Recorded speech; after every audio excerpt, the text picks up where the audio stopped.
Welcome to A Corporate Time with Tom and Dan. I'm Tom. I am Dan.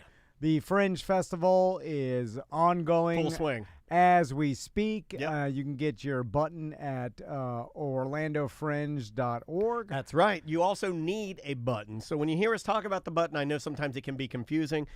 You need a button and a ticket to get into the events. The button helps offset the costs. A lot of these guys, these guys are making their money doing these shows. Yeah, and that's what's cool about Fringe. Yeah. All the money goes to the artists. Exactly, which is why it's my favorite, because you're meeting the person. They're working. They're busking if they will. You're right. It is kind of like a busking. It's direct to consumer, man. I dig that. And on the line with us right now, we love with this guy. I saw a recent clip with him rapping about a man who set himself on fire. I was telling you about this, Tom. On the line with us right now, we love him. It is our good friend, comedian Chris Turner. How you doing, man? Hello to the both of you. Lovely to be back. It's good to see you, man. So, Chris, how's touring been going? Because you're constantly on the road. Is the grind, does it get to you? Have you settled into, all right, this is the schedule that I'm going to do. This is the time I'm going to have off? Because I know you have a family. How's it working out? Yeah, it's a joy. Doing shows is so fun. The hard part is the time away from the family, and it's about getting a balance. Like, there are some comics who are just on the road all the time, and you're like, oh, I guess you don't have a wife or child. And then they're like, no, I have 2 kids and my marriage is going terribly. You're like, I think I know why. I try and spend more time back with my family at the moment, and then do shows mainly on the weekends. And that's a really nice divide. And then I take time off from time to time. Use the word time 3 times in that sentence. It's a lot of time. Yeah, but it's just so fun whenever you're on stage that it's hard to not just be like, I don't want to go home. I want to stay here. And then I'll be talking about my daughter on stage, and I'm just like, oh, yeah, I guess I have to go home. Otherwise, where do I get material from all this sort of thing? Correct. Yeah, for sure. It's funny, too, because, we've talked to lots of touring comedians, and they, their schedule is Monday through, basically Thursday night. They're at home with their family, and then they just work on the weekends. Yeah. They used to do the Sunday. We've seen that kind of been eliminated. And then people will be like, oh, you work every weekend? That stinks. And you're like, wait a minute. They have a longer weekend than normally because their weekend is Monday through Thursday. They have 4 days off, and then it's just they flip-flopped it, but people can't comprehend it. So it's like you actually have more time with your family, even though you're traveling, what is it, Friday through Sunday? Yeah, what do you like to do when you're spending time with the family? You just chilling out, or you guys like to travel or hike, or what do you do? Hike. I love that. We live in New York City. Oh, the hikes you can do in New York City. There's a bum. We hang. We go to the playground. We go to the park. Nice. We kind of visit round. She's in daycare most of the day, so really I just sit around and just indulge myself, writing jokes and thinking up funny songs. It's a really easy life when you kind of put it that way. But also, it's one of the hardest ones to get into, right? Because to back yourself, when you're brand new, starting out, driving hours and hours to do shows for no money and be like, this will pay off in 15 years. And so you can look back at it and go, there's that saying with comedy, like, you're not paying me for the 20 minutes I'm doing on stage. You're paying me for the 15 years I spent getting funny enough to do that 20 minutes. Yeah. No, 100%. Yeah, that's so truthful. So I'm also curious, and I know I ask you about this every time you come on the show, but the ability to freestyle rap and do it real time is still insane to me every time. Are you at a point now where you don't have to do any calisthenics or anything to make yourself practice? Keep yourself sharp? I don't do any calisthenics because it's not 1920. Yeah. It's still tried and true. For a long time now, I only ever rap on stage, or if I'm doing like a cameo or something. Yeah, I don't, if I'm rapping at home, my wife will just be like, please stop. And that's got to the point where my daughter will now be like, Daddy, please stop.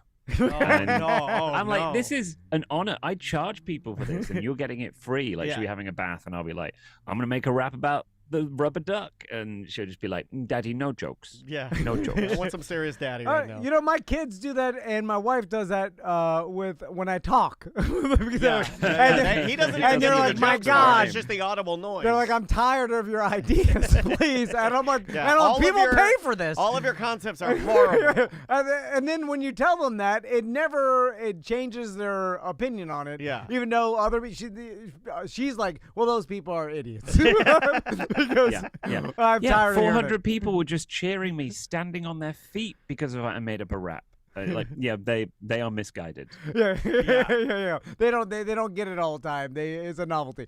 So, Chris, now we started this interview off with I was like, let me ask you on the show, but so I'm sure you do a lot of media, or like you develop just like you did with us, your relationships with people in different cities, and then are you gonna ask him for? Don't ask him for a rap. No.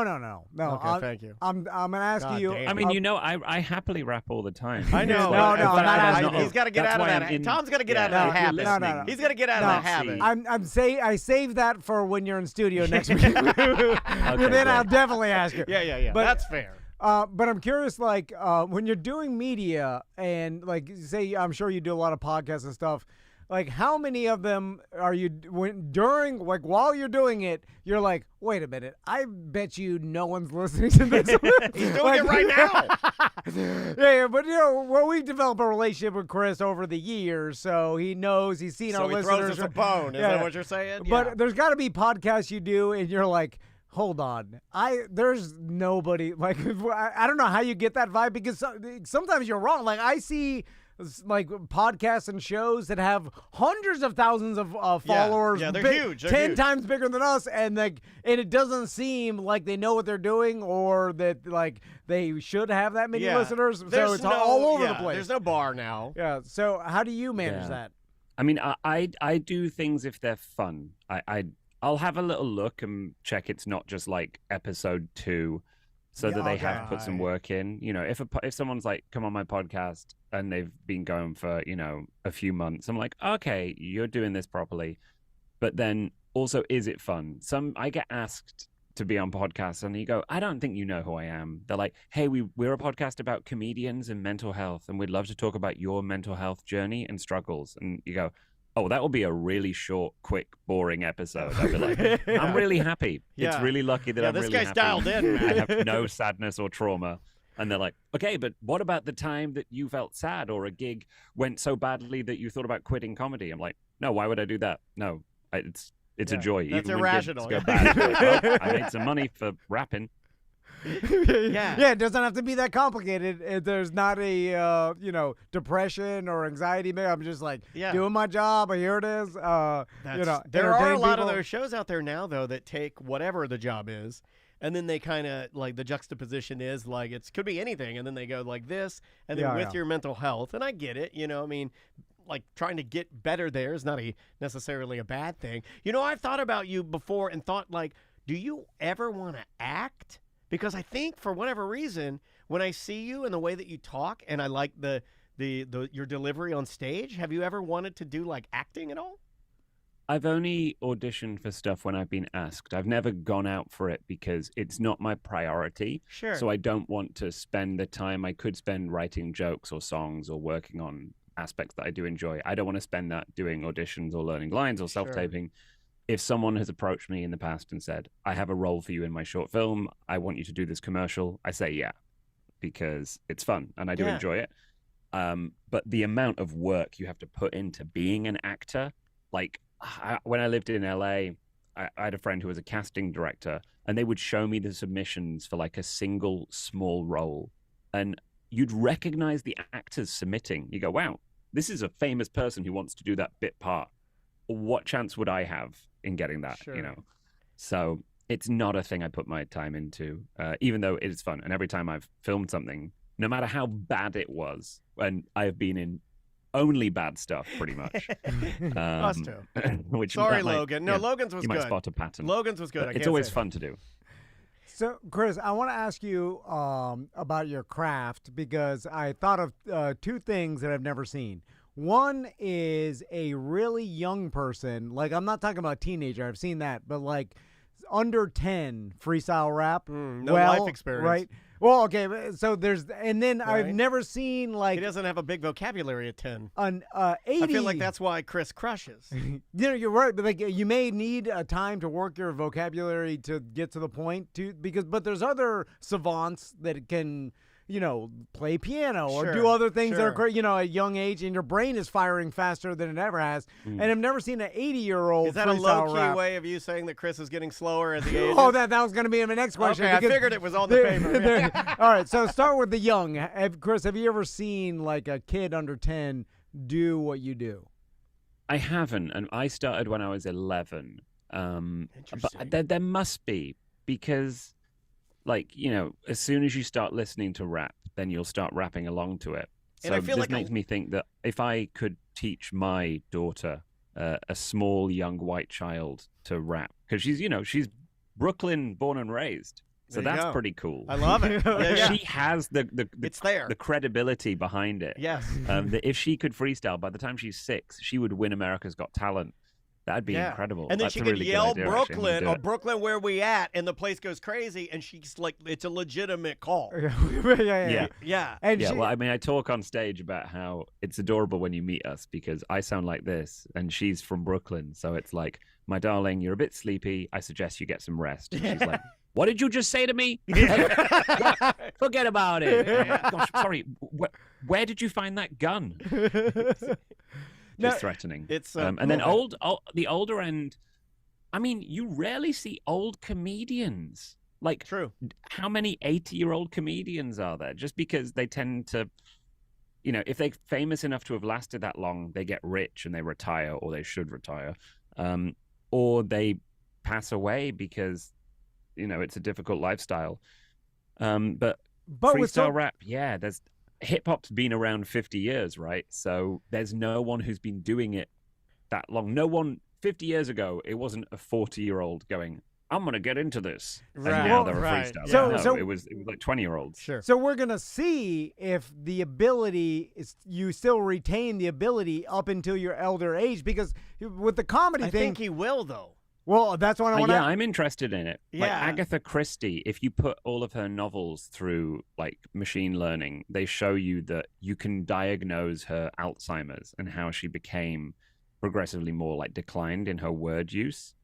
And you just see that she's using fewer words, she's becoming less creative over time, Oh, my God. and she had severe Alzheimer's.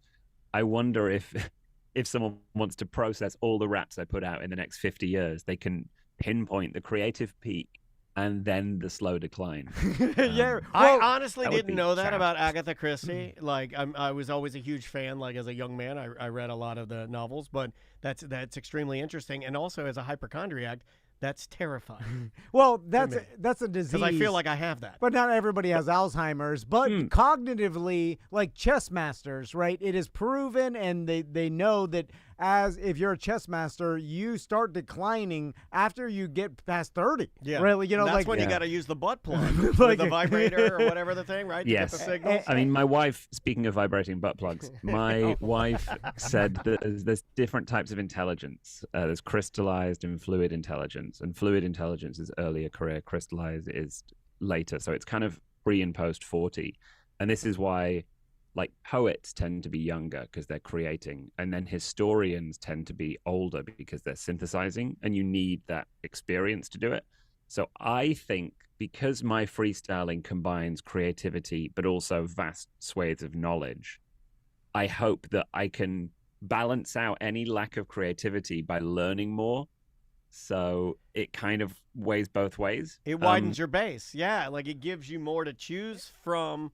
You wouldn't have to necessarily be as fast if what you've collected is more is bigger. Maybe. I don't vast. know. Yeah. I'm with you. Though. So I you're like what computing. you're saying. Your computing speed. It's kind of like in the NFL. It's like David Beckham, right? A little bit. Like he was better on the field when he was younger. Lionel Messi is still dominating, MLS. 'Cause He of his can't brain. run fast anymore. It's his brain, but yeah. he can just think and see everything, and he makes the one run he needs to make rather than moving around more. Yeah, This- it's efficiency. This happens with DBs in the NFL is that they get slower as they age, but their knowledge of the game gets deeper, so they're able to still maintain a competitive level because their knowledge has expanded so much that even though they're a half step slower, they you see it in basketball. They're it's a more sports experienced thing, for sure. But then I really appreciate that I came up with the soccer metaphor, and then you guys were like, well, we're going to do NFL and then basketball. I have three more. That I want to do. This is America. Your daughter knows. Well, I threw out Beckham, and you went to Messi, so I feel like I was more British. I know, that's true. I was trying to skew it more MLS. Yeah, better player. I guess Beckham owns it, right? Yeah. Well, they're in cahoots, and that is the team, man. Orlando is not doing well. We are not doing well. But just like going back to you don't see any older comedians, but with comedians you need an audience, right? You need to show up, and I think that's what you lose. But you don't see old rappers though either, really. But you could put your rap or you could freestyle on the internet and then just put it out there. So I'm surprised there's no like old men that knew how to freestyle. Like there has to be some freestyle. Like a guy that could freestyle in the 90s, right? That was in his 40s. But still doing it now. They could still do it on TikTok or something. And you're like, oh my God, this old man is freestyling. We never seen it. For this man today. But it would go down really well. I mean, there are comedians who do improvised music. So John Joseph's a really good example of a man who I think he's in his mid-60s, if not, sorry, John. And he brings his guitar on stage and he makes up a song about the audience. And that's the same skills that I'm using in that you're improvising. And he's just, because he's got his guitar, he sets his own tempo. He might take it a bit slower. And I look at that and go, okay, if I'm 60, 70, and an old man rapping isn't as funny as I think it will be, because, oh my God, I think that's hilarious. Then I just play the piano and make up a rap. But it's a song because it's on piano. I play guitar and it's a song rather than just a rap. And it's the same thing. So I think there's different ways of working around it, and I'm just really excited to think of the. The classic gag about old people doing rap is hip hop. No, I'm more hip hop. Yeah, like one of the biggest, and at the time, I remember when Two Live Crew was really hip. I remember there were these two comedians that put out the Two Live Jews albums. Do you remember those? No. I think they did 3 of them. They did As Kosher As We Wanna Be. Oh. They did the whole thing, and it was just 2 old men rapping. But I think they were like playing it up as being old, but it was the old fish out of water. Do you know Pete and Baz in the UK? They are 2 70-year-old Cockney gangsters who rap, and they are massive on socials. And they're genuinely good. They don't write their own raps, but they can actually rap really well. And they do live shows, but they are old men. And you see them just physically exhausted. They're so wonderful. Pete and Baz. Obviously, listen to me first. Yeah, Pete and they're Baz. really good. I'll write that down to show Tom later. So, Chris, when are your Fringe shows? So I'm coming. I start late. I'm coming. My first show's May 18th, and my last one is May 26th. Oh, nice. I'm doing 7 shows. They're kind of all spread out across those 8 days at the Gold venue, which is in the Orlando Museum of Art. Oh, nice. That's a good venue. The show is Chris Turner Childish, and it's a musical comedy show. So there's lots of freestyling in, but also lots of written songs because I'm quite good at writing songs as well. People were like, "Why don't you write some funny stuff?" I was like, "Oh yeah, if I put some attention and care into it, it'll also be funny." It's just an hour of that, and it's a load of fun. Have you ever written songs for anybody else? Not for anyone else, no. I've written raps for other people, but that's mainly commercials. That's when a company goes, "Hey, we want to be cool. Can you write a rap about this?" And I'm like, accounting software will never be cool. I'll write you a rap about it. Yeah. Sign the check. And I've written more raps for companies that have been rejected. Like Greenpeace last year paid me a reasonably large amount of money to write diss tracks about various senators that weren't voting on climate-friendly legislation. Oh, really? And then when it came down to it, the boss said, "We can't release these. This is legitimately hateful content." I was like, "Yeah, they're killing the planet. I thought you guys take over whaling boats." They're like, "That was old Greenpeace. We're more friendly now." I'm like, "Okay, yeah, whatever." So you I went did in hard a on variation. You were like Kendrick. They would not let me release it. You were like Kendrick to Drake, but it was exactly that. And you were attacking these senators that don't care about our planet, and then they were like, whoa, pump the brakes. You went too hard on these old men. Yeah, That's pretty so much. great. Like, you might hurt their feelings. Yeah. And just so you know, next time you donate to Greenpeace, they're wasting your money giving it to Chris Turner for nothing. To write awesome. I mean, they paid me to not release them. I was like, I'll just put these out because you don't own them. And they're like, we've just bought them. And I was like, oh, okay. Oh, well, that's a great story, man. Holy crap. Now, like, Yeah. going along with that, you mentioned like writing stuff for companies. I'm sure you're familiar with the AI songwriting ability and like what AI has gotten to so far. I mean, we use it all the time on the show, almost to just display to our listeners, like, look what's out there. This is nuts. Yeah, Like, every day we're like, look what's happening. Like, Daniel will put in prompts. AI will write jingles. It will write songs. I mean, Do you guys use Udio? Is that what you're using? We're using Suno.ai, I think is the one we've been using. And I was There's asking. so many of them now, though. I was making a Yeah. joke with Daniel. I was like, "You think AI will be able to freestyle rap?" And Daniel's like, "Well, it's not there. It won't do it live. I mean, it could do rap. You can get in there and music. massage it and get it to do what you need it to do, but I've never had one land like I put in a concept and it like spits out a perfect rap. And eventually, I'm sure it can. But then it's like, well, what is that? That's not that very impressive. It's using a supercomputer, making such an insane amount of calculations faster than any human brain. That's not impressive. It's impressive that Chris Turner can do it. And So my comparison is a little bit seedy, but it's like if someone said, "I'm a great lover," I have brought thousands of people to climax. Sure. And then you go, "Oh, how have you done that?" And they go, "Well, here is my massive collection of vibrators and sex toys." You go, "Well, yes, you've done a thing, but where was the human touch? That's what we need, and it's the human touch that's essential to it." Spit. I You're think talking about spit. yes, spitting in both senses. Yeah, I like it. You need to have that knowledge that it's a real person doing it. Like, I agree. If I had an earpiece, and people would go, "Oh, well, it's not made up." Yeah. And I think it's naive to think that AI won't very soon be able to do exactly what I do or better, but it wouldn't have the same impact at all, would it? No. Well, and it's interesting because I think, you could have songs made by AI, and if it's catchy, it doesn't matter. People are like, "That's great, that's catchy. I don't care. It wasn't written by a person." But if you went live, I remember seeing The Knife. They're a great band, but I saw them live. Yeah, excellent. And that show, they just played backing tracks. They played backing tracks and danced to it. They didn't play the music live, and that's another difference. I was like, "Oh, this was rubbish." If I wanted to just listen to the songs recorded, I'd stay at home.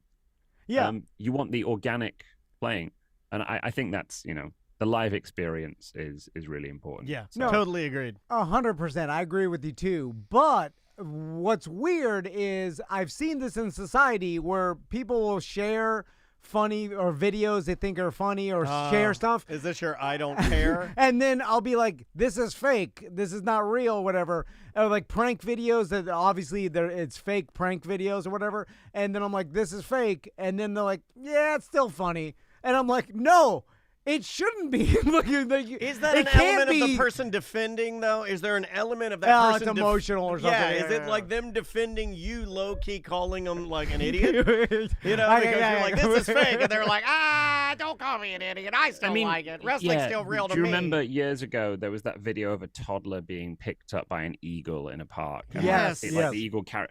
I And love then that it came video. out, it was Oh my created God, it's my CGI for this screensaver. final class project. And you go, "Yeah, but there was still a dope video." And I think what's there is the creativity. They had to come up with that idea and make it, and it looked realistic. And then the dupe is part of it, like the trickery. I would hope that the fact that freestyling is like watching a robot walk a tightrope is not exciting. Oh, Right. wow. It's impressive engineering-wise that you've made that happen, but watching a person, because the robot falls, oh, the robot's broken. The person falls, the person dies. It's the same with me. Like, oh, if he doesn't land this freestyle, this is the most embarrassing thing we've ever seen. Yeah. Oh, Yeah. It has to have the jeopardy, and AI has no jeopardy. That's why you would make one of the greatest freestylers, because you hate embarrassment. I will myself Yeah. to never Like get if to you a point. could get it like in there Oh. once on stage, you never fail. Well, that leads me to my last question, Chris, because I know we're going to talk to you next week too. But Have you seen a fellow freestyler like have a mental breakdown and just stop? Like, because I've never seen someone like, obviously maybe you're have. I don't one think of the you best, have, but like I feel like the way their brain works, like they may like have to change direction, but they'll never just like have some sort of mental block and be like, well, oh, you want them stop. to pee their pants. They'll just completely stop, and their brain's like, oh, that was it, and they couldn't start on. The closest I've had was I was doing a show, and like just before I went on, I breathed in and like something flew into my throat. And so for the whole like 20 minutes I was performing, and luckily it was a shorter set, I was just like, my throat, this is horrible. But, you know, you kind of reference it to the audience. You're like, oh, I'm sorry, I've got some dust in my throat, but the show must go on. And as I'm doing the rap, I'm like getting close to the final bit of the rap, and my voice just starts going. It's like something in my throat has reacted, and it just starts disappearing. And I'm like, it's like a fade out. It's like I'm walking away from the microphone very slowly like this, just as I rap, where so you can't hear. And I just have to finish, not with no rhyme. It just fades out. And I'm just like clearly in pain, and the audience are just laughing and going like, it's clearly real. It like made it better. So like, that's the closest I've had. People are like, have you ever choked on stage? I'm like, I mean, physically, yes, I choked, not in the sense of Eminem. I always have something to say. I think if you're an experienced freestyle rapper, it would never happen. Yeah. And even if you did, it's so funny. If you're setting up a rap, if someone's like rap about, you know, Mount Kilimanjaro, and you have no idea what to say next about Kilimanjaro, and if you just say in the rap like, and I don't know what to say about Kilimanjaro, people will be like, oh, he's human. That's funny. Yeah, we like it when people mess up. It does make you more relatable, sure. Yeah, you always have an out. Like it's the it's almost like a magic trick with unlimited outs. It's like you could always go in some direction or the truth, or be like, going back to what he was saying though, I don't know if AI gets an out. Yeah, because you know that it's like it doesn't ever stop. It's a machine. Yeah, like I don't give it an out. Like when I grade its raps, and I'm like, oh, this is crap. Well, Chris, where's the best place to buy tickets for your shows next week? So the people can go to I can say properly. www.englishcomedian.com will actually take you directly to the Orlando shows. As long as you put the www in. Yeah. But if you just search Chris Turner Orlando, or go to, you can find me. And then all my stuff's on YouTube and Instagram at Chris Turner Comedy. So yeah. You got it. Well, we're looking forward to seeing you next week, man. Welcome back to Orlando. Safe travels, and we'll see you in a bit. I will see you then, guys. Looking forward to it. Thank you. All right, man. See you, Chris. Take care. That is Chris Turner, live from his studio cave. The house. Let's take a break. When we come back, we'll do some voicemails. Are you sad, bro? No. Fucking me. I was going to keep going, but the breaks are easier for Casey to edit. It is. That is Tuesday 3? No, that is Wednesday 1. Yeah, Do we have anything for Wednesday? No. Oh, God. Excuse me? I like Chris a lot.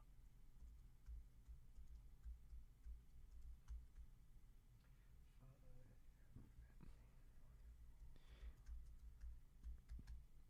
fast. It must be something with like young 3? Tuesday or Wednesday? Wednesday 1. Wednesday 1. What were you saying? With like kids, they haven't absorbed enough to be good at freestyle rapping. Like they haven't lived long enough, because you don't see it and you think you would, or they haven't discovered that ability. I've been trying to do it with Maisie, but just rhyming, It's fun. Yeah, we fuck around with it. Not to Chris's level, but.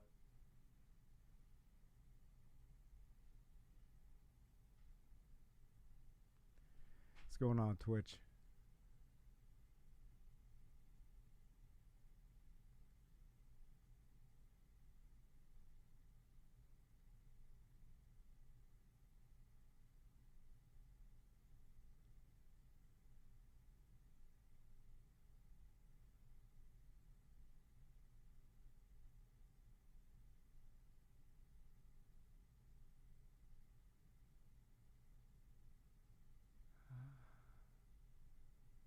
I can see it now. Yeah, right. Do it all in caps.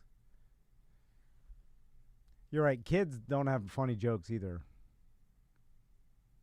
Who's the best kid comedian of all time? I mean, like Dave Chappelle started comedy at 15 or some shit, but he probably wasn't good. That's the thing. It takes experience. So maybe it's an impossibility to be that good if you're under 12 years old or whatever. Although there's 10-year-old piano savants, but and drummers. I guess anything with just mimicking, using I think it does without come using a back to brain. vocabulary. Yeah. Because the kids, I mean, But there's no really funny kid comedians that are famous. No. Do your boys ever? You'll say a word, they'll be, what's that mean? Like Maisie will do that. I'll use a word with her, and she'll be like, I don't know what that means, and I'll explain it to her. It happens all the time, and I'm like, oh shit, I'm building her vocabulary. But they're kid spelling bee champions that know how to spell every goddamn word in the dictionary. Yeah, but spelling a word is different than knowing what the word means, because they give them the definition. Yeah. So their brains work well that way, but not in the creative writing jokes that adults would like, or freestyle rapping, or even writing music. Are we doing a segment here before? Yeah. We're doing a little something before are they at 2? Yes. 2. What are we doing here? We're going to just finish off Wednesday. Okay. And we're just do some voicemails. I got them. Hold on. Pull them up here. Oh, I got that story, though, if you want to do that funny story. Oh, it's not really funny, but it's busting a myth again. Okay. The myth of cracking your fingers. Okay. We can do that and then go into voicemails. Yeah. All right. Bring us back, please. And 3, 2. Welcome back to A Corporate Time. So you got a story about busting a myth? Well, just quickly, because we can jump into some voicemails, but you know how I hate these things. My number one, I think, most hated would be beer can chicken. The beer, the can of water, it doesn't baste the chicken from the inside out. It does not make the meat more moist. Yeah, It's a fallacy. It's all fake. Driving barefoot, I don't think if you get pulled over, you get arrested. There's certain things that, they're swimming after eating lunch, you don't get a cramp and sink to the bottom and die. Yeah. There's a bunch of these. Dowsing rods. Dowsing rods is another one. Anything your parents believed in the 80s, all a myth. Not real. So this one that my dad used to yell at me all the time. I've been yelling at Maisie since she learned how to do this about not doing this. This is Maisie's favorite thing to do at dinner, favorite thing to do when she's bored. She does it all the time. All of her toes, all of her fingers. She cracks them. Okay. She cracks them like that. She does the out. She does the in. She does it I don't know. She likes cracking her hands and her toes. And I say, you got to knock that off. It causes arthritis. That's what my mom told me. My mom had witch fingers. My mom had gnarly, arthritic, lumpy bumpy. They look like sticks. My mom's hands looked like snowman arms. Oh, yeah. Well, I could have told you that cracking your knuckles doesn't cause arthritis. How could you have known? You know that? Yeah. How do you know that? I know when something sounds like BS. If you just ask me, I'll tell you. Because everybody, I've heard tons of people say this. Tons. Don't crack your knuckles. And do you know what it is? The knuckle cracking? It's air escaping. Yeah, it's gas bubbles, mostly carbon dioxide and nitrogen, and it's the stretching of the joint, and then you're kind of making a vacuum when you pop it, and it makes that noise. But there is no proof of that. It's not a thing. Yeah, no. It doesn't cause arthritis. The only way that they said that they would even give this a little bit of a nod would be bigger joints like your back and your neck. They do say that people think that you can just go crack crazy on your body. They say no, neck and back should be done by your professionals. But if you want to crack your toes and crack your hands, you're good to go. Crack crazy. But even that, neck and back, you could do it. They just say that because they want to practice caution. No, I remember that one story, that one girl, and all it takes is one. But it was a girl, and it was like her friend cracking her neck and in the wheelchair. And I'm like, well, I'll just Yeah, I'd rather go to the doctor so I have somebody to sue. It happened one time. No, I think it's happened more than one. Yeah, but I think it's happened more than once. It would just be best practiced to go to a doctor, I would say. Yeah. I know you like to get stuck, and you can totally do it. That's not what I'm talking about. Yeah, I mean, well, that's chiropractor and then listen. There's so much of this stuff where someone was telling me the other day about eating, a lot of runners and workout people, they eat bars or Xanny bars? No, protein bars or meal replacements and stuff. Yeah. And someone told me but don't don't eat too much of that because there's people that they're completely fit on the outside, but they eat so many of these bars and whole foods that they're rotten on the inside. And then that's just something people say is they're rotten on the inside is fake. It's yeah, not a real thing. Well, there's not rotten. There's no such thing as rotten on the inside. Well, in the inside of your brain, I feel though, you can be a rotten person. Well, that's subjective. No, I know. I know. No, but I'm just saying, you are miserable to be around. You honestly are. You honestly are. I know. It's not fun. You gotta drop some of those barriers, dog, and have some fun. I'm telling you what I honestly think. I know. Listen, believe me. Everybody tells me they're I don't want to talk to you anymore. I'm well, I don't want to talk to you either. It's gotten worse though. It's ramping up. Yeah, but can't I just talk talk about reality? This is a safe space here. I am gonna tell you. That's rough. That's a rough go. I mean, I'll listen to it. I'll listen to it, but it is rough. Don't you want to hear reality? You want to hear a bunch of shim nothing, some garbage? That's all everybody wants. Chinese garbage. I cannot believe this. This one, man. This one I thought for years. I honestly believed this for years. That this caused, I was don't do that. Now I have to go back and tell Maisie, you're good. I go, you're good to go. Crack away. Crack them crazy. I don't care. I did see an article that seems to be real the other day that kids are becoming nearsighted. They can't see far away because of devices. And I was oh, yeah, that seems real. And apparently there's a study that there's I think I got that. A lot of people a lot more people are nearsighted in high school than they ever were. And by a tremendous amount. And it's just from staring at a device. And then they were saying you got to get your kid outside 2 hours a day. 2 hours? Yeah, because you need to be your eyes to look at something far away. If you don't let your eyes look at something far away and you're only looking at inside a room makes sense. or in a TV or phone, screen, a TV or screen for so long, you will become nearsighted. You will lose the ability to see things far away. And I'm that doesn't seem like cracking your knuckles causes no. That seems like a fact. Yeah. Well, I would say, this one I can get behind because I would say that since we started this company, since computer screens became I remember, you can double me all you want. I remember when it was one computer screen in front of you. Then it became two.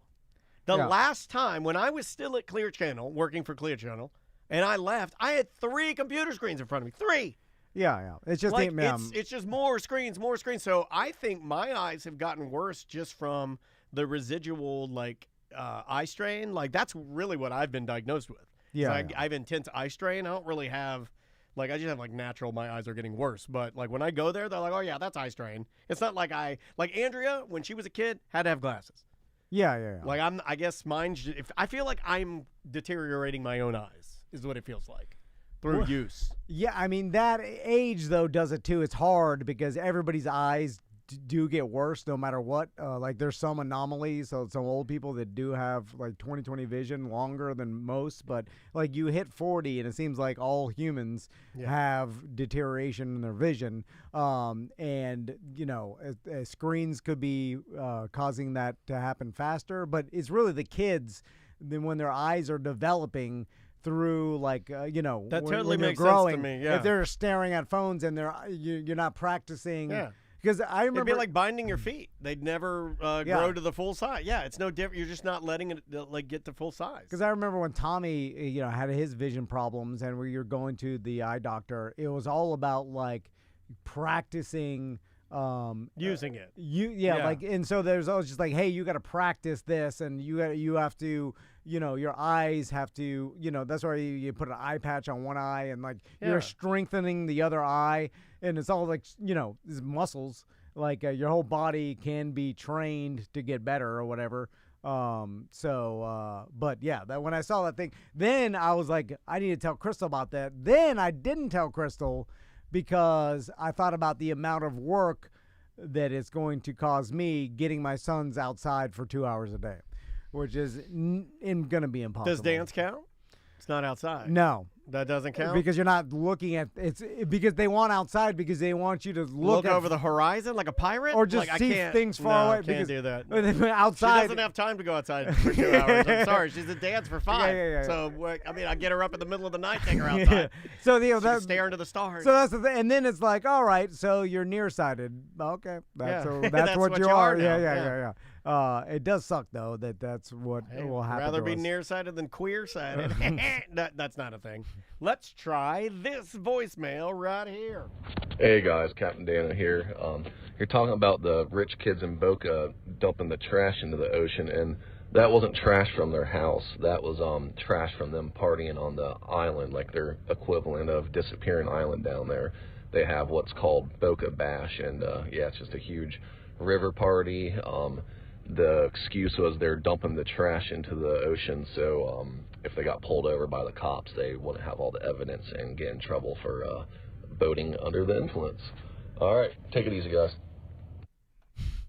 Well, yeah, I didn't think they took trash from their actual house. Yeah. Like, this is dumping in the ocean. I thought it was party trash. I may have said that, but because it was reported in one of the, I was following this straight from Qualified Captain to Wavy boats or whatever, like they have all those different. Yeah. And then there was the drone guys that were chasing them, and then there was the one guy humping at the drone.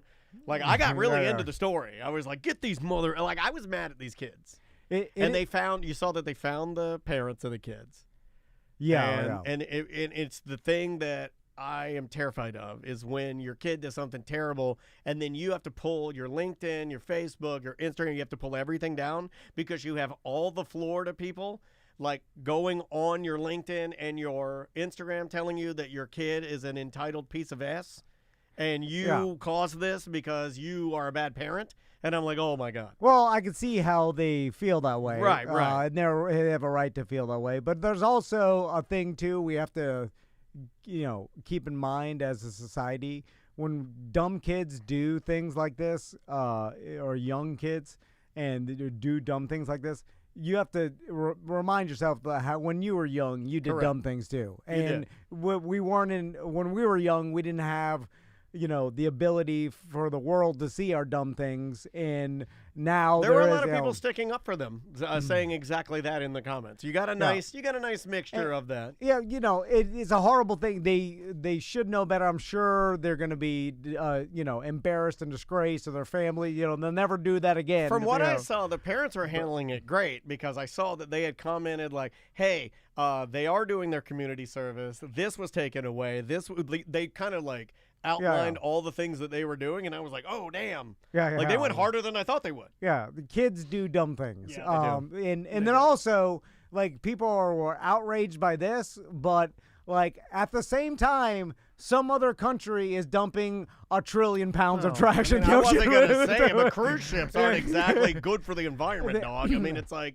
Yeah, you can pick and choose whatever thing you want to get angry about. Like, I think, there's, 10,000 square miles of Japanese whaling nets in the ocean. Turned a blind eye to that, though. I've already given up on that. Yeah. This was Boka Bash, dog. This is Boka Bash. Remember the oil underground in the water, the Event Horizon?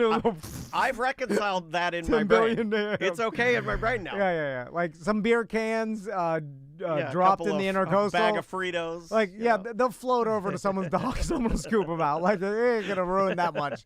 Like, these kids should be punished for it or whatever, Oh, I think they got it. It was a 16-year-old and a 15-year-old, too. I was like, damn, that's young to be. They are whipping that boat around like crazy. The reality of that is when I see that, and I know this is dumb old man prude, but when I see that, I'm like, man, you're too young to be jumping waves with your friends on that boat. You're going to kill somebody, acting stupid. Yeah, I mean, I always worry. I'm so, like, I almost can't go anywhere with Maisie if she's doing something dumb because I see it, And I'm like, ah, like I'm always doing that. And it hurts my chest all the time. Like it's anxiety all the time. That's the thing, though. It's hard. Like I look at, I think about this all the time. When as the kids grow older, I'm like, God. We were talking about some dumb stuff that I did because I grew up more. I just was allowed to do whatever I wanted. Yeah, I wasn't. So by the time I was 15 or whatever, and 16, I was just doing whatever the hell I wanted, and there was no really rules. And so I got myself into crazy, dangerous, dumb ass that could have killed me for sure a million times, right?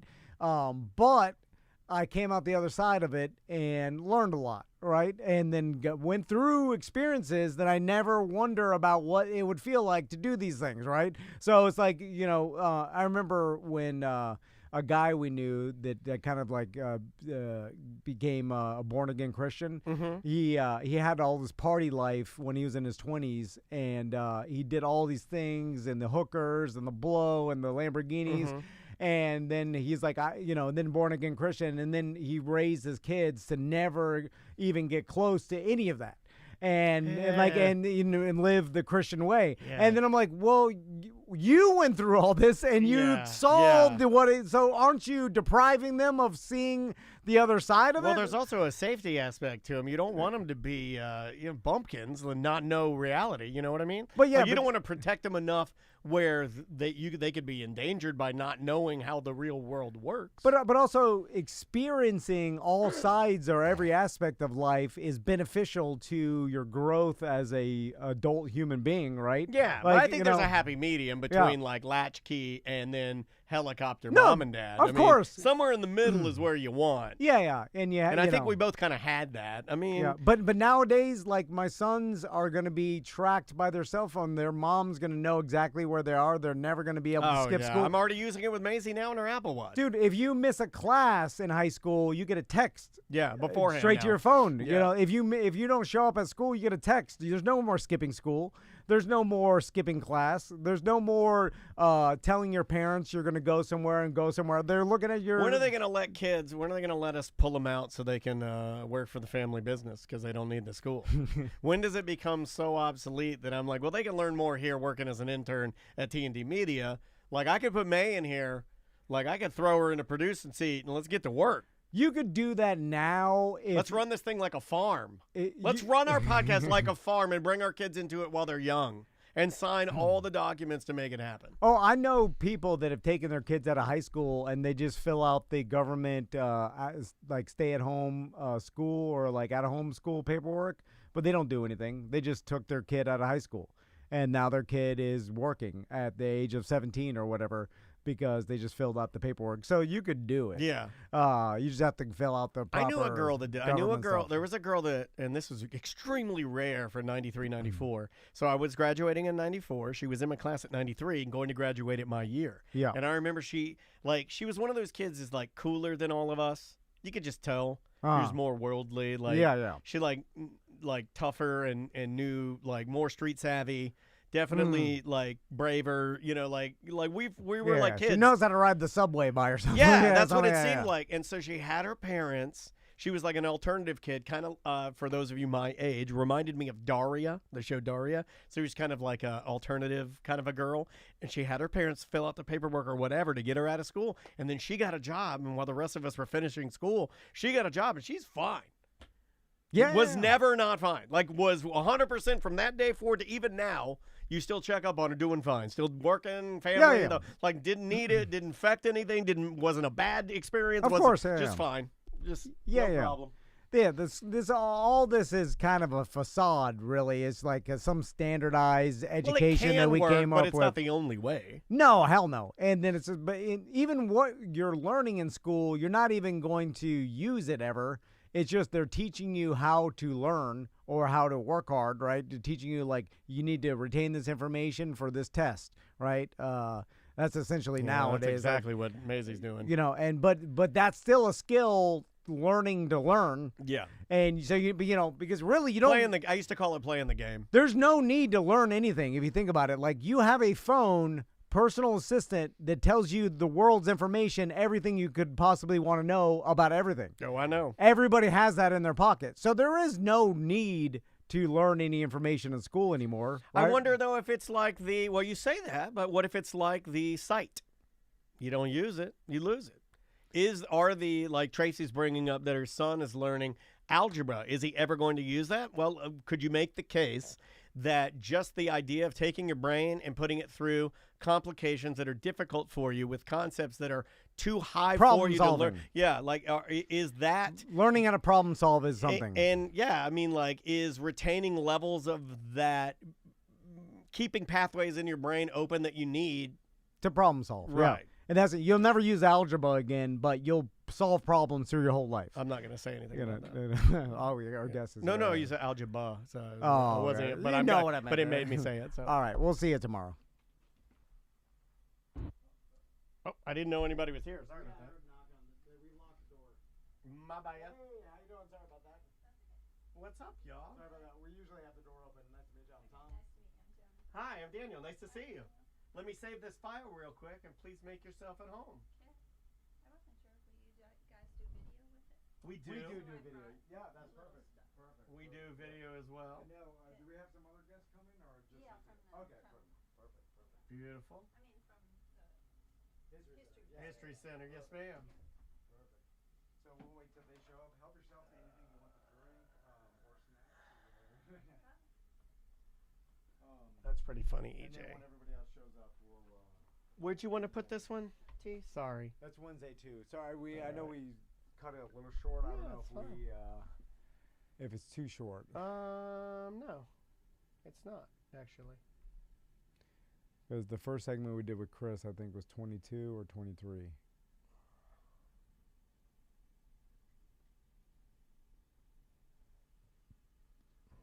Let me just save it, and I'll go back and look. Here.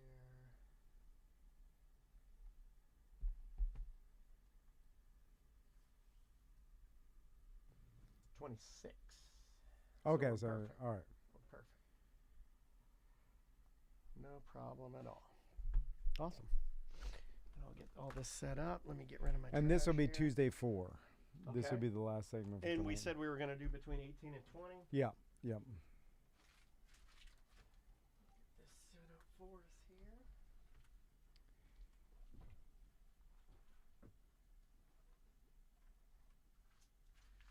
Hi there, Daniel. Pleasure to meet you. Nice to meet you. Thanks so much for coming in. Glad to do it.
What's up, y'all?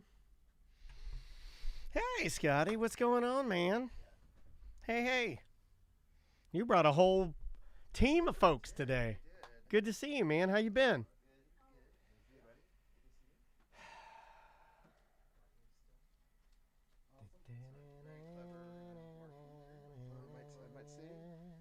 Totally not an idea that I stole from anyone. What's that, Al? My clever marketing there. I like this. This is nice. Yeah, dude. This is great. I'll be using this at home. This is clever marketing. You thought of this? Yeah, but it's still It's- the idea. That's a really good idea. From you know when the yard bar, you know when they had the bar that was right there by the stadium for a while. Oh yeah, we used to send Lee down there. Remember the yard bar? Oh yeah, I remember that. Yeah.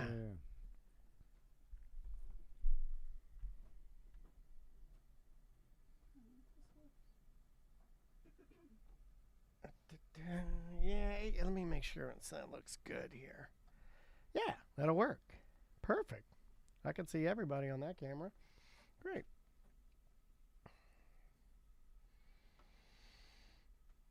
Johnny comes prepared with memorabilia. Yeah, perfect. Yeah, I know. You got all your stuff. And it's Joni, right? Yeah. Joni, okay. Yeah, you'll be on the side, and then Joni, you can sit right over there. And I've never met a Joni. No, I have not. That's a cool name. Yeah, you don't have to wear them if you want you to. can use that mic in front of you. Yeah, and then just that put one's a little on. bit better, and then I'll go ahead and put you on it. If you want to use the headphones, it does help you hear a little bit better, but it's not a must. Did I send you guys information about the third Thursday ramping back up? I don't remember the third Thursday. But we can mention it. We got time. This is going to be on Thursday, yeah, May 16th with Joni. She's doing a talk. Yeah, I got that. City Arts is revamped. There's going to be a market in front of the History Center. Okay. Let me look at my little thing here. Okay. Square, and Magnolia is going to be closed off. There's going to be live music, and that's going to become a monthly thing. And it's the third Thursday. Yeah, and City Arts does their they have an art opening. Really? Okay. Cool. Hi, I'm Travis. Nice to meet you. Do you want to tell Thanks us for about being it? here. Thank you. Would you? Yeah, would you yeah, I mind mean, you could- scooting over just a touch so I can see you a Yeah, little yeah, bit you could- better. yeah. Both of you guys, or Travis. that's what I thought it was. Travis, get a little closer. Okay. Yeah, there you go. Seem far Perfect. away. Perfect. Now I can see you on Okay. camera. Perfect. Oh. Well, I just took Scotty's. I was gonna shoehorn him in between. Oh, do you want to? I'm sorry. Go ahead. Go Yeah, ahead. yeah, It will well, fit. It'll fit fine. Only because I figured we'd Yeah. talk to you about the third Thursday thing. Yeah. Let's just do to it. promote Let's do that. it. Sorry about that. Sorry. I have my headphones on. And There we we go. were having a separate Yeah, conversation. we'll just have to. Yeah. There we go. I'm in the middle. Oh Yeah. shoot! Am I sitting on something? No. Oh, you're sitting on Bart Merrick. See. He's fine though. He doesn't. He likes it. Okay, there we go. That'll work. It's a little cramped. We got it. That's the way we're all Yeah, fit. yeah, We're yeah. always cramped. Yeah, well, I mean. Co-pilot seat. Okay, let me turn on the blue mic too, and that's the one. Scotty, go ahead and talk a little bit for me. Testing. All right, perfect. All right. I It's think- not unusual Oh, to well, I- be that's- loved by anyone. I do love me some Tom Jones. Seen him one Oh, time. One time. Tightest pants in the business. Good memory. Took my mom to see that. Yeah, I've seen some weird shows while we're waiting on Tom. I've seen Diana Ross like 5 times Yeah. because I like the costume changes. Yeah. You know, like because she's such a diva. Yeah. And I saw her one time. I went with Detective Barb of all people. Oh, wow. And I just like got into it with Andrew. I was like, this is she's like 17 costume changes or something. She's like 109 years old. I was like, this is the most. It was amazing. Need All to right. see Cher. I would love to She's see like that. Cher. Okay, Yeah, yeah, I I like saw the. Cher. I saw Celine Dion. I saw Elton John. I saw Billy Joel. Oh, Saw I've seen Elton them. John multiple times. Yeah, I Yeah. did like Billy more than Elton. Oh, I really? I only What? saw Elton like later. Did you ever see when they would play together? I saw at Billy Joel. I did not get to see that. Yeah, twice But I saw that. but when we saw Billy Joel, you were with me, and who opened was Rufus Wainwright. I love Rufus yeah. Wainwright, and he had Yeah, the I've crazy seen- diamond shoes on, and he sang Yeah. cigarettes and chocolate milk. Oh, yeah. Oh, such a great song. Yeah, I got to interview him at one point. What? Yeah, for Watermark. That guy, and his dad is a legend too. Yes. Yeah. Loudon. Yeah. Yeah. And his whole family. and he musical. just saw the Lemon Twigs at Tuffy's. Mhm. No, really? A great night. Super It was a great jealous night. of that because they're an amazing band. Those guys are crazy good. Bet All you right. guys thought we were talking about the World Cup. Right? Yeah. Sorry. I'm warming up. This is just a pre-show. Yeah, this is the pre. We're just warming up. All right, Mr. Van, would you like to begin? Sure. Here we go. In 3, 2. Welcome back to A Corporate Time from the Orange County Regional History Center. We've got Scotty, Joni, and Travis here. How you guys doing? Hey there. I Thanks feel for like we having should us. have said Travisy. Yeah, Scotty, Joni, and Travisy.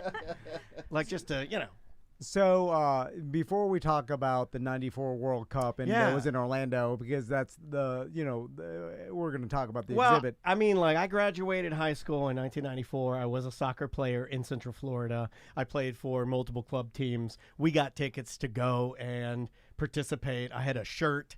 It was my favorite shirt, my '94 World Cup shirt that I got here. Yeah. But yeah, I mean, it was like I got to live a very, very small part of that. A young man from DeLand, Florida, playing on multiple tiny soccer teams and thinking that my tiny little state or city of Orlando, Florida was going to get something as powerful as the World Cup. It probably played a part in why Orlando City's so popular. Soccer works here, and so it had to have, right? People's core memories of '94 the World Cup. It's funny you say that, and you say it had to have, right? But when we were trying to get in 2015, when you and I were standing on the stage announcing to everybody that we were getting an MLS franchise, we definitely said, "Oh, it absolutely is playing it." Everybody was saying it. It had to have something to do with it. So yeah, should we dig in a little bit? Well, before we talk about that, Scotty was telling me about the third Thursday at the History Center has now come back. And, of course, Joni's going to be speaking this Thursday coming up about this particular exhibit in the World Cup. But, Scotty, so tell us about everything going on third Thursday. Sure. Well, thanks to the support of City Arts in the Downtown Arts District and United Arts, third Thursday is ramping up. We have for a while been open on third Thursdays and late, I should say, 5 to 8, and that's been free admission. Now we're going to be open until 9 o'clock. Okay. And again, free admission. But City Arts is also putting on a market right in Heritage Square, which nice. is the History Center's park right up in front. And a portion of Magnolia Avenue is going to be blocked off. There's going to be live music, vendors, art activations, and then City Arts always monthly on third Thursday has an art opening. And if you've never been, you must go. It's in the Rogers Building, historic building, and it's always stellar art. And I'm constantly amazed at how talented the people are who are in this town. You can't say it enough, really. I know so many artist friends and musician friends and singers and actors and comedians, and Orlando's a pretty magical place for that sort of stuff. Yeah, absolutely. Well, let's dive into the exhibit. Yeah. I know this exhibit started April 20th and is going to June 9th. And June 30th. Here's a rumor. Longer. Joni is letting the cat out of the bag. All there, right. but yeah, currently June 9th. okay, Get in there fast, y'all. Okay, Yeah. Well, yeah, before it ends. Yeah. So let's talk about the history of the World Cup coming to Orlando. Joni, how did it, I know that obviously there's multiple cities in the United States, but how did Orlando get chosen back then? This is the part I'm most fascinated with, because it seems like cities, it becomes extremely competitive, and you're really was jockeying Miami a part of it back then too as well, or Pardon? just Was Miami? yeah. Miami and Tampa. There were 26 cities Okay. that Orlando ended up being one of 9 venues that they chose. So it was a long journey. But interestingly enough, there were some of the sports guys in town way back when that got us at least in 1987 to be on the bid that the U.S. put in. We were one of 18 cities that were mentioned. Okay. Our Citrus Bowl was a mess at that time. It hadn't been renovated in years. We needed more seats. There were a lot of things that we thought, well, they can list us, but we're not ready. And then on July 8th in 1988 was when the FIFA named the U.S. And if you've ever heard the name Alan Rothenberg, he really is the guy that was responsible for us getting it, because he's a lawyer in L.A., a great guy. He had been in charge of the soccer at the 84 Olympics in L.A. Okay. And it was the most attended on any of the sports. And FIFA finally felt like we were ready. He had owned a sports team, a pro team. That league had crashed that same year. But he really wanted to bring it, and I think it was because of him they trusted him. And it was, in the end, it was the World Cup USA 1994 was the most successful financially and in attendance and worldwide coverage than they'd ever had at FIFA. So, wow. you know. I didn't know any of that. Yeah, it did seem like I can remember all of the pieces kind of coming together, and it did seem like it also seemed like it happened sort of fast. It seemed like because like this particular gentleman, like you said, he owned a franchise or a team, and his team fell apart. No, it was because the whole league did. There was Gotcha. an American Soccer League pro, but it wasn't very popular, obviously. Yeah. And it hadn't hit. Sure. So what we found here was just like you, Tom, playing soccer. There were so many parents of kids playing soccer that there was this underground that really, from the very beginning, rose up and supported us. And the us was just a ragtag group of people.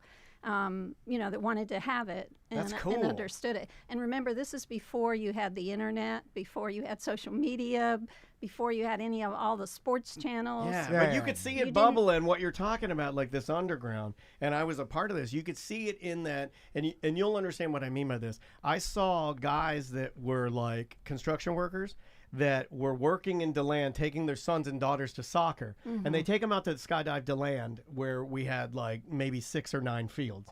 And there would just be hundreds of kids out there playing. And then you'd see these guys that were construction workers that were working on the, during the week. And then you'd see them quit and like maybe take it a loan and start this teeny tiny independent soccer store that just sells, the upscale cleats, the nice balls, the Umbro shorts and everything. And then they started catching on and making money. And you started seeing them like, oh, it's a legitimate job. So this underground was a little bit less underground. And there were just thousands of kids in the 90s in Florida, and I'm sure in Texas as well.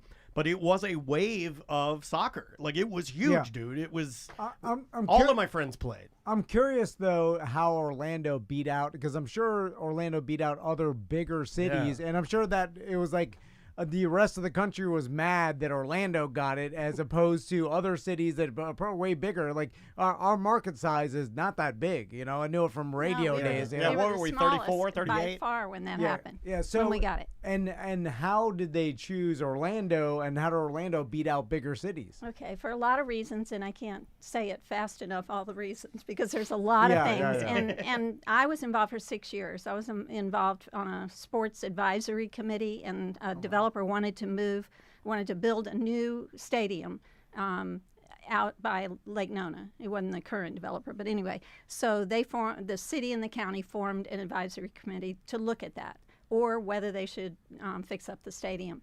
And so I volunteered for that committee because I had an engineering company, and I knew people that had worked on Auburn Stadium. And so we took that as a model for how much it would cost to improve the stadium, and Chuck Rowe was skiing. So anyway, all of that had to happen at that moment. So our stadium actually, even, Miami had a brand new stadium through Joe Robbie, and it was built, and he was a soccer fan, and it was built to accommodate that. So Miami was well positioned, but their bid committee never really got their act together. Sounds like Miami to me. Yeah. By the way, it'll always be Joe Robbie to me. I grew up in Miami. Joe Robbie, no Hard Rock. God, get out of here. Land Shark. It's not even real. Land Shark was my favorite. Anytime you can get a Land Shark beer, I tell my wife, if you look squint and look way high, you could see Miami Sound Machine at the top playing the Congo. And here it'll always be the Citrus Bowl and always be TD Waterhouse. TD Waterhouse. I still call the Kia Center the TD. I know. I do too. So all of this, when it was unfolding, and they announced that we were going to get the games, and literally the process for selecting me as the chair on both the bid and the host committee was that I volunteered. Remember, these are the guys it was the good old guys on the committee. We're all football fans, and not soccer football. Yeah. So anyway, they had no idea, especially in '94. You kidding? Right. Yeah.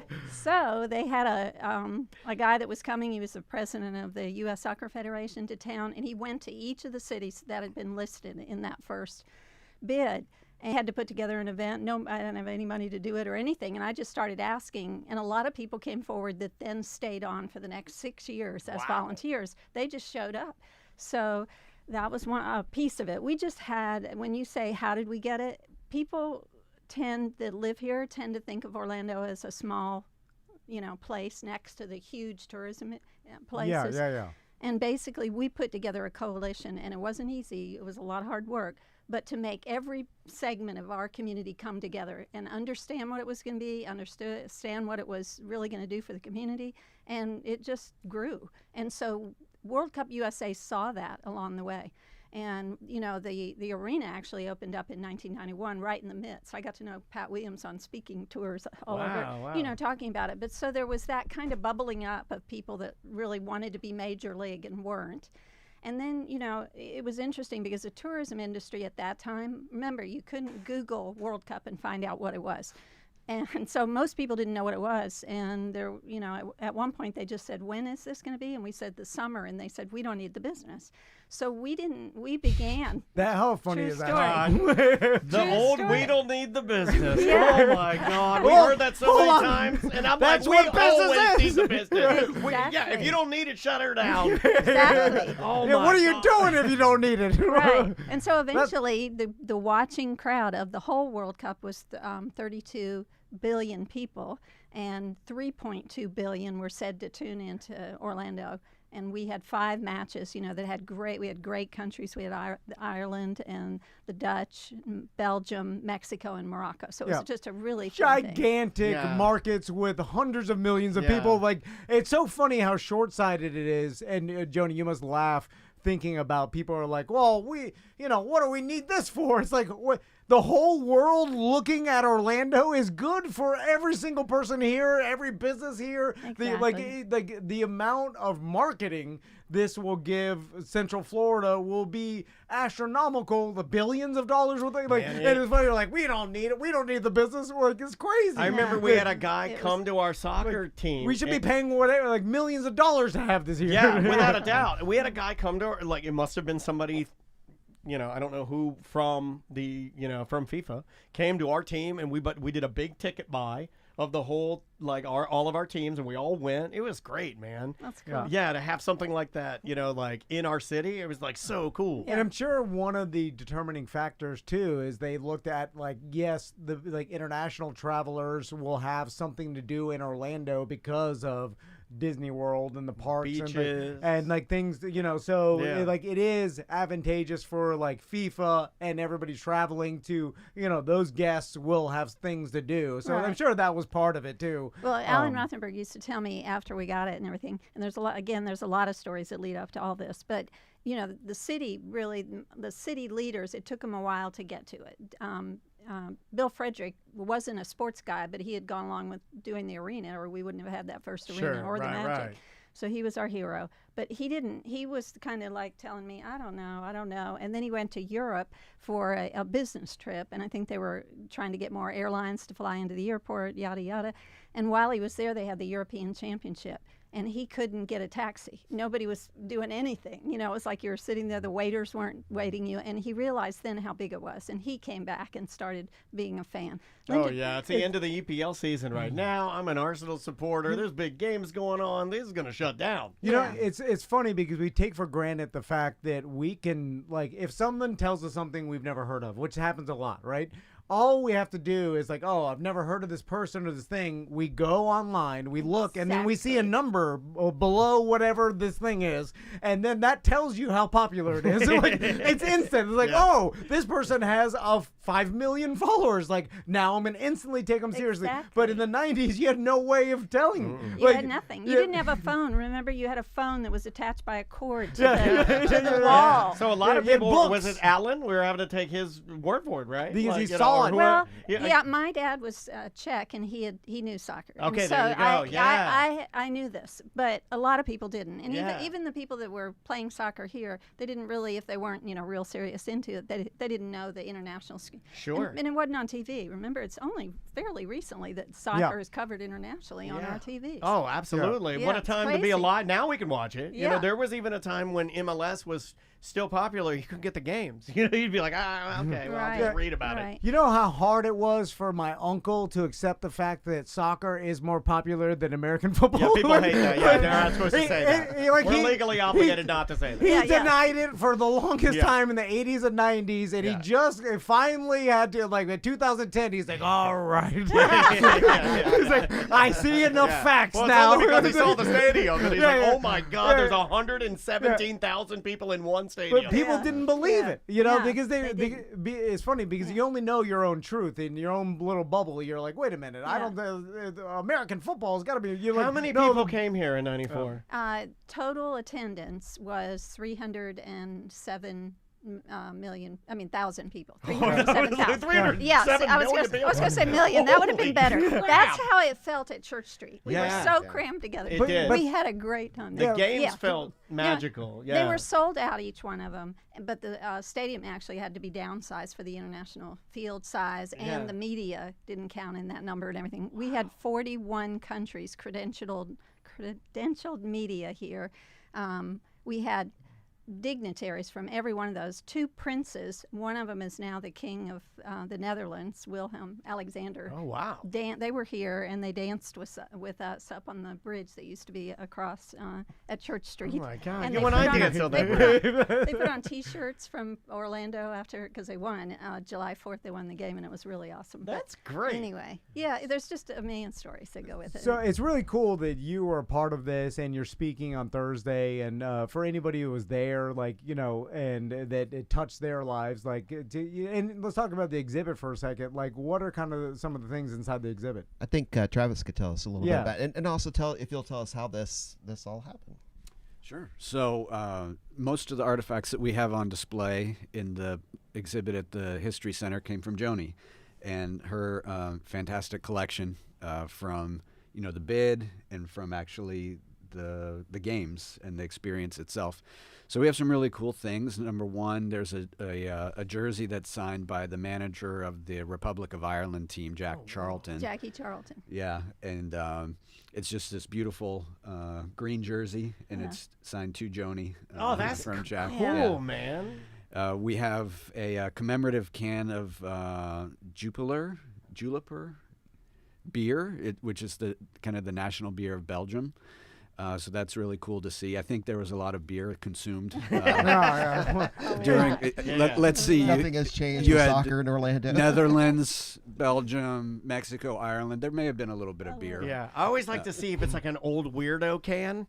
Where you have to pull the whole top off or something, like I love those. Joni, real quick. Or wasn't the mega mouth? See, everything's mega mouth now. It probably was a slender mouth. Were there any problems with like supporter groups for these teams, like That's a traveling great and question. causing, like, because I'm sure no one was aware. Like, I didn't know what that was at the time, and I was a young soccer boy in Volusia County. And these supporter groups, especially in the '90s, they will fight. They're each the other. real ones. Yeah, that was the real ones. They will headbutt each other crazy. Yeah. Like, was there any problems back then? Well, the problem that we worried about was at the time there was a lot of hooliganism in Great Britain. Yeah, there was a book about it that I read. Yeah. Oh, it got real bad. It got real bad, and they didn't make the World Cup that year. It was really amazing because we thought maybe we'd get them because we had a lot of tourists from. We still But do, here's what happened: one of the greatest things were all the entities that had to come together to make it successful across all fronts. One of them was the security forces, and so it was federal, state, local. And Tommy Hurlburt, he's one of my heroes too. He was the chief of police, and he arranged for a lot of our guys to go over to Europe and train and come back. And also, the city hall had just opened up. I don't know whether y'all remember, but we called it the ball on the hall. We actually got Adidas to sponsor what looked like an Adidas ball covering all of City Hall. I remember that. And Good Morning America came and filmed it, and it was seen all over the world. And so anyway, on the 9th floor, they hadn't finished it off yet for the city hall, so they made it the security headquarters. So way back in the day, when you wouldn't have seen it anywhere else, they had the screens up, and it was like walking into a movie, and they would have cameras all scattered all over, really beyond downtown. It was in iDrive and everything. So there were policemen up there watching it. And anyway, the funny story is that they actually were told by Interpol that the names of some hooligans were probably coming. And they realized one of them, I know, is just one that he told me about, came to the airport. They knew he was there. They started tracking him. And the first game he went to, and they walked up in the stands and said, "We know who you are. We're watching you." And another thing that was really cool is when the first game was over, it was Morocco, Belgium, I think, and they started walking on Church Street, which never had happened before. They were expecting people to get on the buses and ride to Church Street and everything, but instead it was like a mob scene started walking. And there was a funny story because they were making noise, and one of the policemen that was in the thing, they were listening, they called, and they got one of our guys who was kind of assigned to be on site about security. And they said, "What's happening over there?" And he said, he turned away and he listened. He said, "They're singing." So they were all. It's like because the traditional soccer. I mean, they say you walk to the stadium. Exactly. We're like, what the hell are they doing? Yeah, like, oh my God, an angry mob, and they're like, hold on, let's listen. They're singing and they're having a good time. Oh, I love it. It's funny that this mob is coming to overthrow our government. And they're singing. They're happy. They're fine. Yeah. So, it's so funny. Let them go get a quesadilla. It's really ignorance because there was no way for them to know what the culture is, like what the soccer culture is, and like so it's them experiencing it for the first time. Exactly. We all were. That's pretty awesome. The Atlanta Constitution said we were the best venue and the best World Cup ever. Their reporter went to each venue and judged them on various things. But the best one I liked was July 4th. Everybody mobbed. It was a mob scene, at Church Street afterwards. And it was a mixture of everybody. So you saw all the colors of, the particularly for that game, the green and orange. And so what happened was one of the princes escaped. He just wanted to get away. He was a younger, like maybe he was 20. My God, he was Aladdin, and he started jumping roof to roof. No, he got away and he disappeared in the crowd, and everybody was saying, "Oh my God, what are we going to do? It's going to be an international thing and everything." God. All he wanted to do was get down there and dance and drink beer with the people. And then he just showed up. They found him later at Club Harem, and he was like, "This is the best night of my life, Viva Orlando!" Probably so. And that person today, Barack Obama. That person was Barack Obama. Yeah. A lot of people don't know that. But you might remember the instead of wearing helmets like gear, like that, the police they learned this in Europe that it was a good idea because people do hat trading, and so they had OPD on a black hat. And that's how they made friends. And I mean, I forget how many. Well, I might want to try that now. Thousands. Start making some friends. Yeah. You're right. It's not a bad idea. A little less Billy Club, a little more hat trading. If you gave me a free hat, I'll do anything you want me to. Maybe a free hat, you don't have to gas everybody. Shoot. Anyway, Jody, Scotty, Travis, thank you so much for coming by. Very fun. You already messed it up. The chat room, Joni, the chat room loves you, by the way. And they love your necklace. I gotta give flowers. Okay. They knew that you were wearing a Tiny World Cup trophy. Oh, they knew it? Yeah, they could see it on the camera. And they love you. They think you are Soccer Joni now. And they love you. And if you want to hear more stories like this, come on Thursday. Yeah, go there and participate. And it's free to attend, correct? It is. It's free. It's part of Third Thursday, so it's free. It'll be 6 to 7. We are asking people to register if they could, just so we get some idea of who's coming. So just check out the website, thehistorycenter.org. Perfect. I love it. Yeah, again, I love it when you guys come in. It makes me feel like I'm kind of smart about my own city. I know all about it. I go home and tell my daughter all the stuff that you guys taught me that I didn't know. Yeah. All right. We will see you tomorrow. Awesome. Great job, guys. That was awesome. Do we need